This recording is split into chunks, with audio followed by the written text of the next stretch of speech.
साथियों नमस्कार, मैं सुनील कुमार। स्वागत आप सभी का अपने यूट्यूब चैनल अभिप्रेरणा ई क्लासेज में। साथियों आज अपन सीटेट जो 2011 का जो पेपर लगा उसकी अपन बात करते हैं, पेपर फर्स्ट की। इसमें टोटल जो साइकोलॉजी के जो क्वेश्चन है उसकी अपन बात करेंगे। देखिए शुरुआत करते हैं इसमें। जो भी चैनल पे नए हैं चैनल को सब्सक्राइब करना न भूलें। पहला क्वेश्चन है इसमें, देखिए शिक्षा के क्षेत्र में पाठ्यचर्या शब्दावली किस ओर संकेत करती है। आपके सामने ऑप्शन है। एक नंबर शिक्षण पद्धति एवं पढ़ाई जाने वाली विषय वस्तु पर। दो नंबर है विद्यालय का संपूर्ण कार्यक्रम जिसमें विद्यार्थी प्रतिदिन अनुभव करता है। और थर्ड है यहाँ पे मूल्यांकन प्रक्रिया। और फोर्थ है यहाँ पे कक्षा में प्रयुक्त की जाने वाली पाठ्य सामग्री। देखिए इसका जो राइट आंसर हो जाएगा वो ये है, इसमें विद्यालय का संपूर्ण कार्यक्रम। विद्यालय का संपूर्ण कार्यक्रम जिसमें विद्यार्थी प्रतिदिन अनुभव करते हैं। देखिए आपको पता होना चाहिए जो पाठ्यचर्या और एक पाठ्यक्रम है, पाठ्यचर्या का जो दायरा होता है वो व्यापक होता है, जबकि पाठ्यक्रम का जो दायरा है वो क्या है, संकुचित होता है। तो पहला क्वेश्चन कंप्लीट। इसमें नेक्स्ट बात करते हैं क्वेश्चन नंबर 2। क्वेश्चन नंबर 2 है निचली कक्षाओं में शिक्षण की खेल पद्धति मूल रूप से आधारित है। किस पर आधारित है? शारीरिक शिक्षा कार्यक्रमों के सिद्धांत पर, शिक्षण पद्धतियों के सिद्धांत पर। थर्ड है विकास एवं वृद्धि के वैज्ञानिक सिद्धांतों पर। और फोर्थ है शिक्षण के समाजशास्त्रीय सिद्धांत पर। तो इसका जो राइट आंसर हो जाएगा विकास एवं वृद्धि के मनोवैज्ञानिक सिद्धांतों पर। नेक्स्ट क्वेश्चन की बात करते हैं। Question number 3। एक बच्चा अतीत के समान परिस्थितियों में की गई अनुक्रियाओं के आधार पर नई परिस्थिति के प्रति अनुक्रिया करता है। यह किससे संबंधित है? तो इस आपके सामने ऑप्शन है। एक नंबर सीखने का सादृश्यता नियम। सेकंड है इसमें सीखने का प्रभाव नियम। थर्ड है सीखने की प्रक्रिया का अभिवृत्ति नियम। और फोर्थ है सीखने का तत्परता नियम। देखिए आपको पता है कि एक परिस्थिति में सीखा हुआ ज्ञान उसको दूसरी जगह काम में लेना, अपन कह सकते हैं ये वैसे अधिगम स्थानांतरण भी कहलाता है। और ये थांडाई का जो सिद्धांत है गौण नियम, उसमें सादृश्यता का नियम है, एक लॉ ऑफ एनालॉजी। ठीक है, तो इसके अंतर्गत इसका जो राइट आंसर होता है, तो इसका राइट आंसर क्या हो जाएगा? एक नंबर सीखने का सादृश्यता नियम। Next question number 4। Question number 4 आपके सामने डिस्लेक्सिया किससे संबंधित है। काफी इजी क्वेश्चन है, आपने कई बार पढ़ा होगा। डिस्लेक्सिया किससे संबंधित है? डिस्लेक्सिया है पठन संबंधी विकार से। आपके सामने ऑप्शन देखिए क्या है, मानसिक विकार, गणितीय विकार, व्यवहार संबंधी विकार और एक पठन संबंधी विकार। तो इसका राइट आंसर क्या हो जाएगा? पठन संबंधी विकार। नेक्स्ट क्वेश्चन नंबर 5 है विशेष आवश्यकता वाले बच्चों को शिक्षा उपलब्ध कराई जानी चाहिए। विशेष आवश्यकता वाले बच्चे जो है उनको शिक्षा उपलब्ध कराई जानी चाहिए। एक नंबर अन्य सामान्य बच्चों के साथ। सेकंड नंबर है इसमें विशेष विद्यालयों में विशेष बच्चों के लिए विकसित पद्धतियों द्वारा। थर्ड है इसमें विशेष विद्यालयों में। और फोर्थ है विशेष विद्यालयों में विशेष शिक्षकों द्वारा। जो आपको पता है कि जो समावेशी शिक्षा है ये इस बात का करती है कि सभी बच्चों को समान स्तर पर सभी को साथ में शिक्षा अन्य जो बच्चे उनके साथ दी जानी चाहिए। तो इसका जो राइट आंसर हो जाता है क्वेश्चन नंबर 5 का, वो क्या है? अन्य सामान्य बच्चों के साथ। नेक्स्ट मैं बात करूंगा क्वेश्चन नंबर 6। आकलन को उपयोगी और रोचक प्रक्रिया बनाने के लिए किसके प्रति सचेत होना चाहिए। आपके सामने ऑप्शन है। फर्स्ट नंबर अलग अलग विद्यार्थियों से तुलना करना। सेकंड है इसमें विद्यार्थियों को बुद्धिमान या औसत विद्यार्थी की उपाधि देना। थर्ड है शैक्षिक और सहशैक्षिक क्षेत्रों में विद्यार्थी के सीखने के बारे में जानकारी प्राप्त करने के लिए विविध तरीकों का उपयोग करना। और फोर्थ है प्रतिपुष्टि यानी फीडबैक देने के लिए तकनीकी भाषा का प्रयोग करना। देखिए आकलन करना है बच्चे का, तो हम किसी एक माध्यम से उसका आकलन नहीं कर सकते। इसके लिए हमें विभिन्न माध्यमों की जरूरत होती है और वो किसके द्वारा संभव है?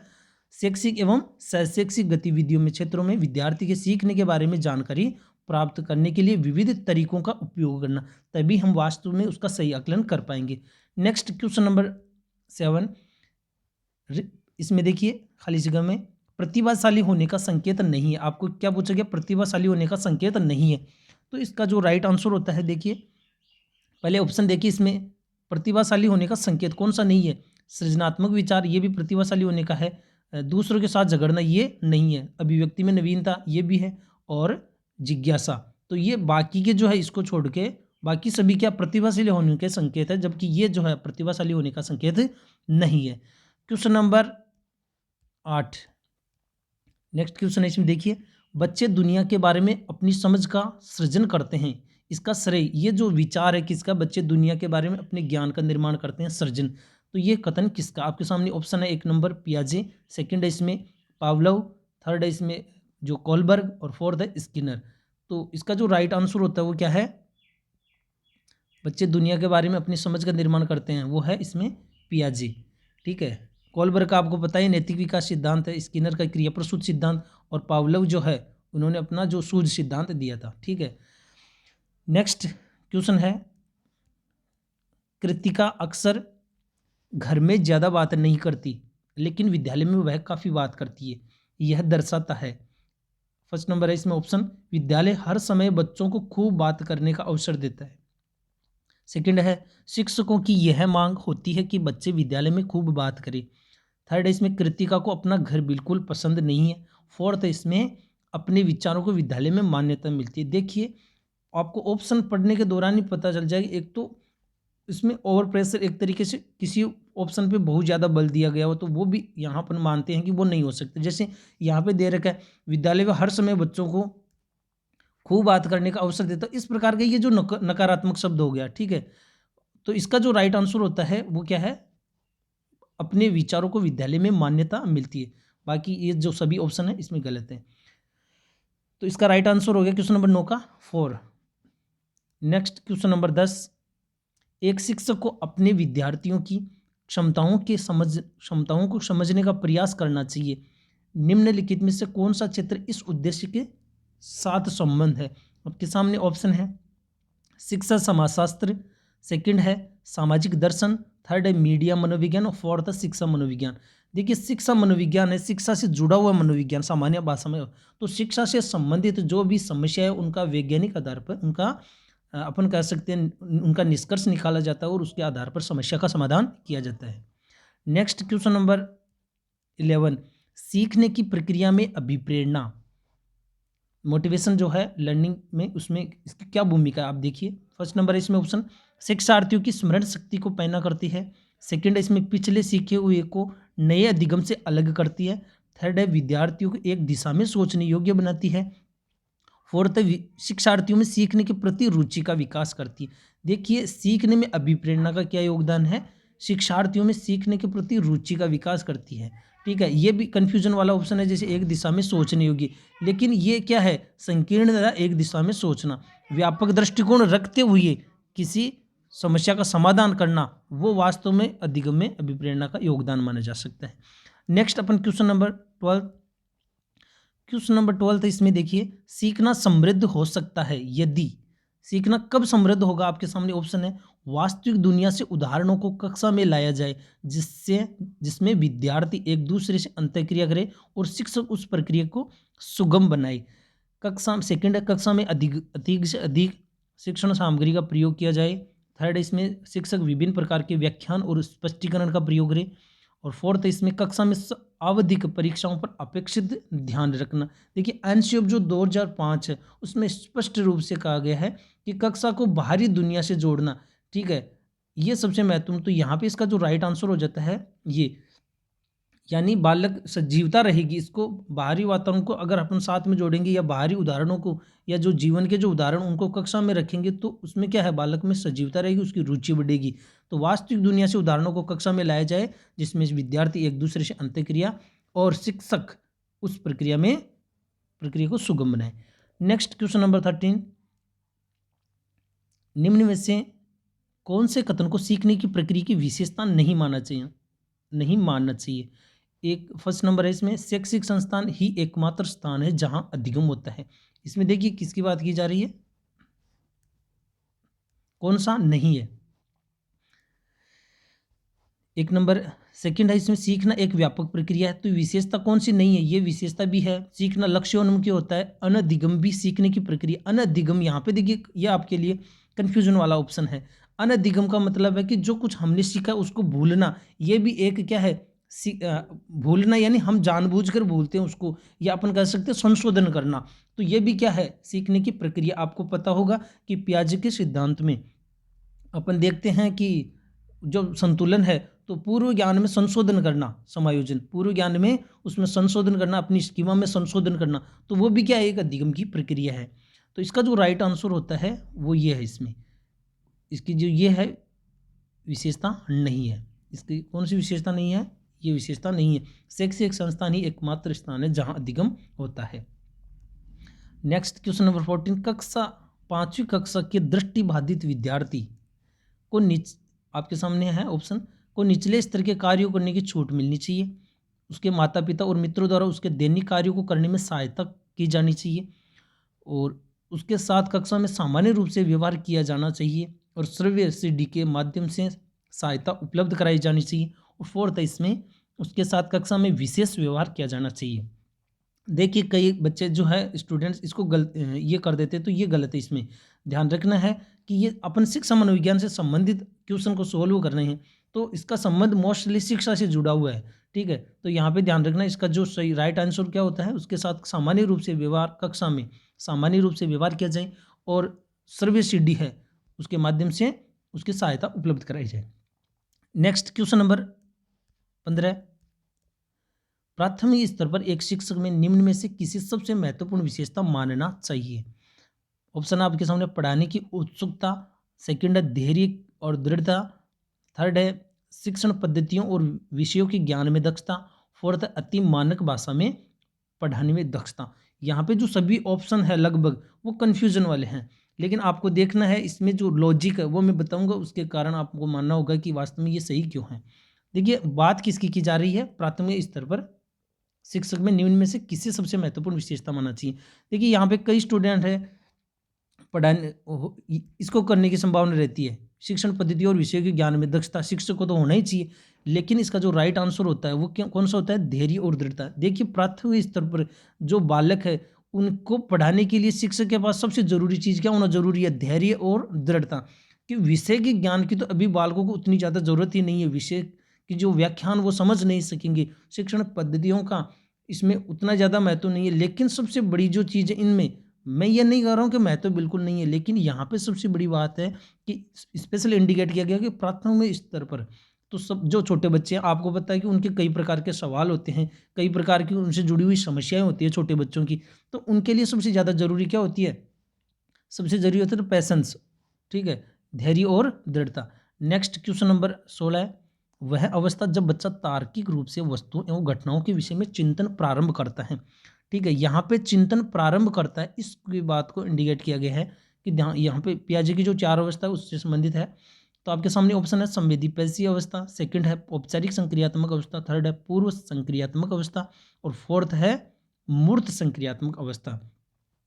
देखिए वस्तुओं घटनाओं में चिंतन प्रारंभ करता है, तो यहाँ पे इसका राइट आंसर क्या हो जाएगा, तार्किक रूप से। सबसे बड़ी बात क्या है, तार्किक रूप से चिंतन प्रारंभ, तो यहाँ पे इसका राइट आंसर क्या हो जाएगा, मूर्त संक्रियात्मक अवस्था है। लेकिन अगर यहाँ पे दिया हो अमूर्त आधार पे, तो वहाँ पे औपचारिक संक्रियात्मक होता, वहाँ पे क्या होता, औपचारिक संक्रियात्मक।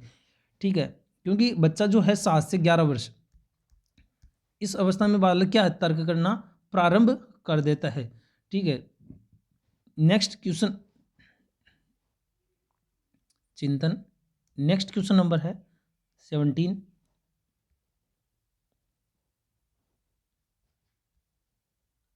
क्वेश्चन नंबर 17 देखिए, एक शिक्षक अपने लोकतांत्रिक स्वभाव के कारण विद्यार्थियों को पूरी कक्षा में कहीं भी बैठने की अनुमति देता है। कुछ शिक्षार्थी एक साथ बैठते हैं और चर्चा करते हैं या सामूहिक पठन करते हैं, कुछ गुपचुप बैठकर अपने आप पढ़ते हैं। एक अभिभावक को यह पसंद नहीं आता। इस स्थिति से निपटने का निम्न में से कौन सा तरीका सबसे बेहतर हो सकता है। आपके सामने ऑप्शन है, अभिभावकों को प्रधानाचार्य से शिक्षक की शिकायत करनी चाहिए, नहीं।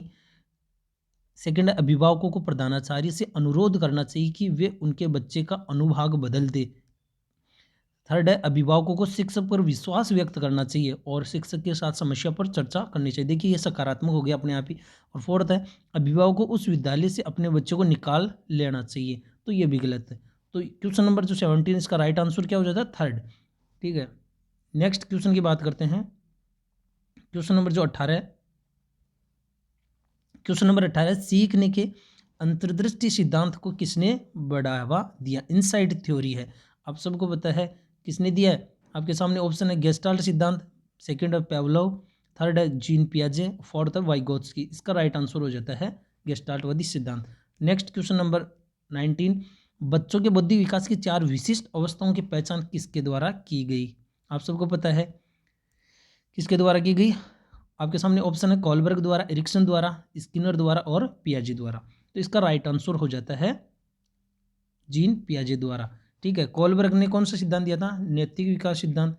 एरिक्सन ने मनोसामाजिक,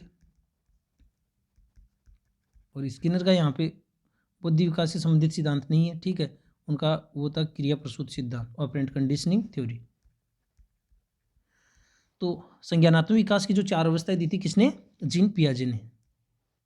क्वेश्चन नंबर 20, निम्नलिखित में से किस अवस्था में बच्चे अपने समवयस्क समूह के सक्रिय सदस्य हो जाते हैं? ये भी अच्छा क्वेश्चन है। आपके सामने ऑप्शन है फर्स्ट नंबर किशोरावस्था, सेकंड प्रौढ़ावस्था, थर्ड है पूर्व बाल्यावस्था और फोर्थ है बाल्यावस्था। कई जगह बुक्स में जो है उसमें गलत भी दे रहा है, कई जगह बाल्यावस्था दे रहा है, कई जगह ये दे रहा है।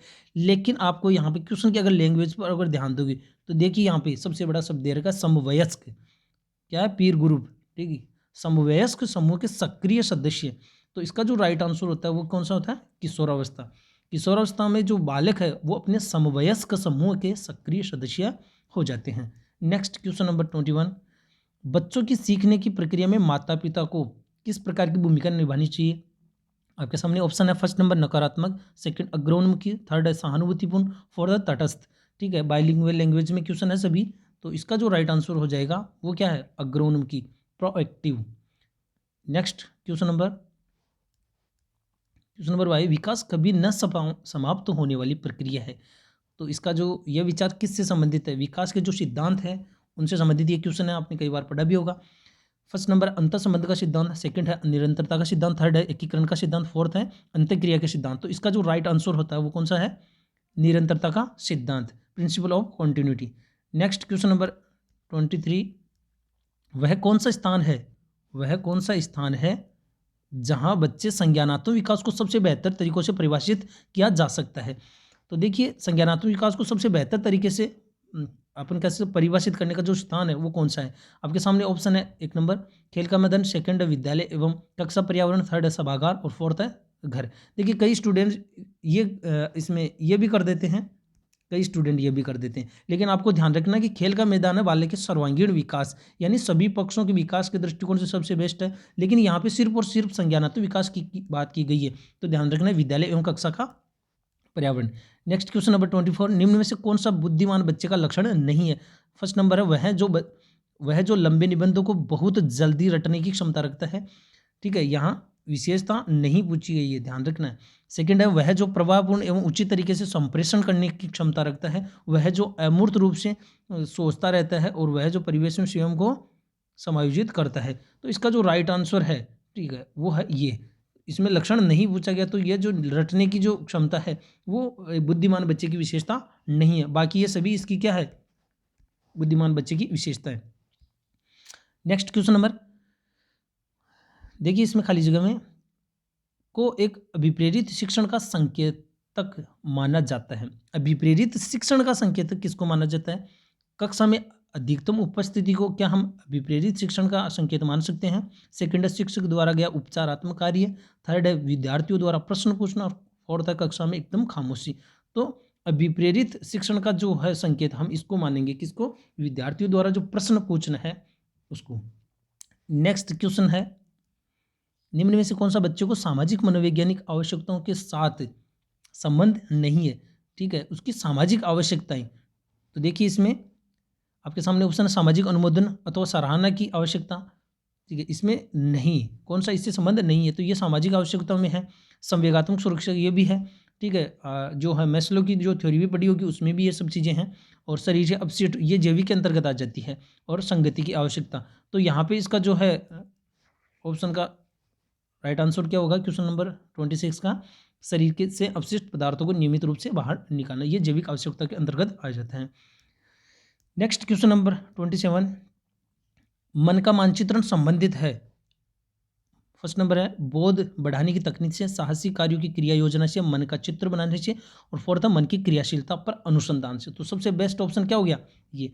दोस्तों जो भी चैनल पे नए हैं चैनल को जरूर सब्सक्राइब करें और अपने दोस्तों तक जरूर शेयर करें। इसमें मैं 2011 से लेकर 2021 तक के जितने भी पेपर है सीटेट के फर्स्ट और सेकंड और इसके अलावा जितने भी यूपी टेट, आर टेट सभी जो पेपर वो मैं इस पर ऐप पर करूँगा और सभी जो होंगे ऑथेंटिक होंगे, उसमें आपको कोई डाउट करने की ज़रूरत नहीं है। नेक्स्ट क्वेश्चन नंबर 28, विशेष रूप से प्राथमिक स्तर पर विद्यार्थियों की सीखने संबंधी समस्याओं को संबोधित करने का सबसे बेहतर तरीका आपको देखना इसमें कौन सा है। अक्षमता के अनुरूप विभिन्न शिक्षण पद्धतियों का प्रयोग करना। सेकंड है महंगी और चमकदार सहायक सामग्री का प्रयोग करना। थर्ड है सरल और रोचक पाठ्य पुस्तकों का प्रयोग करना। फोर्थ है कहानी कथन पद्धति का प्रयोग करना। देखिए इसमें सबसे पहले अगर अपन क्वेश्चन को अच्छे तरीके से समझ लें तो आपका जो ऑप्शन है वो आपको सही मिलने की संभावना काफ़ी बढ़ जाती है, सही क्वेश्चन होने का संभावना भी है वो काफ़ी बढ़ जाती है। देखिए यहाँ पे विशेष रूप से प्राथमिक विद्यार्थियों को सीखने संबंधी समस्याओं की बात की गई है। अब देखिए समस्या होती है तो बालक की हम व्यक्तिगत रूप से या अपन कह सकते हैं कि उसकी कौन सी समस्या, उसी के अनुसार हम शिक्षण पद्धति का प्रयोग करेंगे। अगर इस तरीके से क्वेश्चन को समझेंगे तो निश्चित रूप से आपको तुरंत उसका ऑप्शन मिल जाएगा। क्या हो जाएगा? उसकी अक्षमता के अनुरूप विभिन्न शिक्षण पद्धतियों का प्रयोग करना। अन्यथा आप क्वेश्चन नहीं समझोगे और उससे ज़्यादा आप ऑप्शन वो गौर कर रहे हो तो उसका कोई औचित्य नहीं है। नेक्स्ट क्वेश्चन 29, पियाजे के अनुसार निम्नलिखित में से कौन सी अवस्था में बच्चा अमूर्त संकल्पनाओं के विषय में तार्किक चिंतन प्रारंभ करता है? अभी मैंने पहले बात की थी, अगर क्वेश्चन में अमूर्त संकल्पना दिया हुआ होता है तो वैसी स्थिति में क्या होगा? आपके सामने ऑप्शन है मूर्त संक्रियात्मक अवस्था, सेकंड है औपचारिक संक्रियात्मक अवस्था, थर्ड है संवेदी प्रेरक अवस्था और फोर्थ है पूर्व संक्रियात्मक अवस्था। पियाजे की जो 4 अवस्थाएं हैं उसमें अमूर्त संकल्पना की जो बात होती है वो होती है औपचारिक संक्रियात्मक अवस्था, यानी 11 वर्ष से ऊपर के बालक के लिए। और नेक्स्ट और अंतिम क्वेश्चन है 30, निम्न में से कौन सा शिक्षार्थियों में सृजनात्मकता का पोषण करता है? सृजनात्मकता का पोषण करता है तो इसका जो राइट आंसर क्या होगा? अच्छी शिक्षा के व्यवहारिक मूल्यों के लिए विद्यार्थियों के शिक्षण। सेकंड है प्रत्येक शिक्षार्थी की अंतर्जात प्रतिभाओं का पोषण करने एवं प्रश्न करने के अवसर उपलब्ध करना। थर्ड है विद्यालय जीवन के प्रारंभ में उपलब्धि के लक्ष्यों पर बल देना। फोर्थ है परीक्षा में अच्छे अंकों के लिए विद्यार्थियों की कोचिंग करना। तो इसका जो राइट आंसर क्या होता है? बच्चे में पहले से प्रतिभा यानी उसमें पहले से गुण मौजूद होता है, उसी को क्या आगे पोषण करना या उसको आगे अवसर उपलब्ध कराना। तो दोस्तों ये अपने जो आज के सीटेट का 2011 का जो फर्स्ट पेपर था उसके सभी आंसर मैंने करवा दिए। चैनल को जरूर सब्सक्राइब करें। धन्यवाद।